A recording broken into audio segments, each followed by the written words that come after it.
नमस्कार, एक बार फिर से मैं आप सभी के सामने उपस्थित हूँ बेहद महत्वपूर्ण टॉपिक के साथ। और आज हम बात करने वाले हैं वेव समिट 2025-26 के बारे में, जो कि आपका जल्द ही शुरू होने वाला है इन मुंबई, और इसका इनॉग्रेशन करने वाले हैं प्रधानमंत्री नरेंद्र मोदी जी। ये आपका 1 से 4 मई मुंबई में होगा। सबसे बड़ा अब तक का, अगर मैं कहूं तो मनोरंजन की दुनिया में ये सांस्कृतिक आयोजन होने वाला है। 130 से ज्यादा देश सांस्कृतिक और कला क्षेत्र में यहाँ पर पार्टिसिपेट करेंगे। तो 130 प्लस कंट्रीज आपको यहाँ पर देखने को मिलेंगी। मीडिया, फिल्म और इंटरटेनमेंट जगत से जुड़े हुए लोग भी इसमें शामिल होंगे।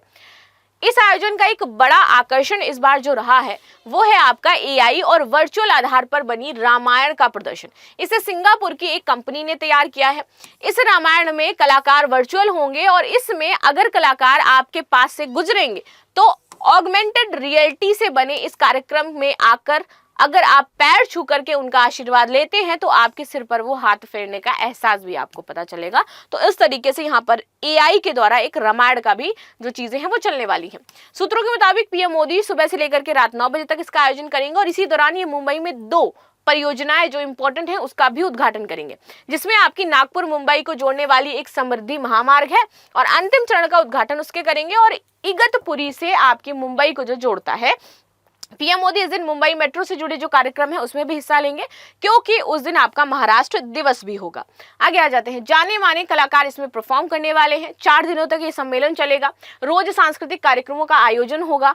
जो पहले दिन है यहाँ पर सुबह 10 बजे से जाने माने एक्टर शरद केरकर की आवाज में 30 कलाकारों का दल जो होगा वो एआई के सहारे भारत की सांस्कृतिक विविधता और मूल आधार का मंचन करेगा। यही सबसे आकर्षक कार्यक्रम होगा। और शाम को जियो थिएटर में जाने माने कलाकार विश्व मोहन भट्ट, श्रेया घोषाल, अनुपम खेर जैसे कलाकार यहाँ पर जो अपनी परफॉर्मेंस है वो देंगे।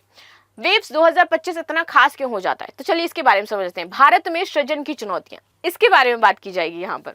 संगीत, फैशन, गेमिंग और डिजिटल कंटेंट से जुड़े 31 टैलेंट हंट भारत में छुपे हुए रत्नों को सामने लाने का एक शानदार तरीका है।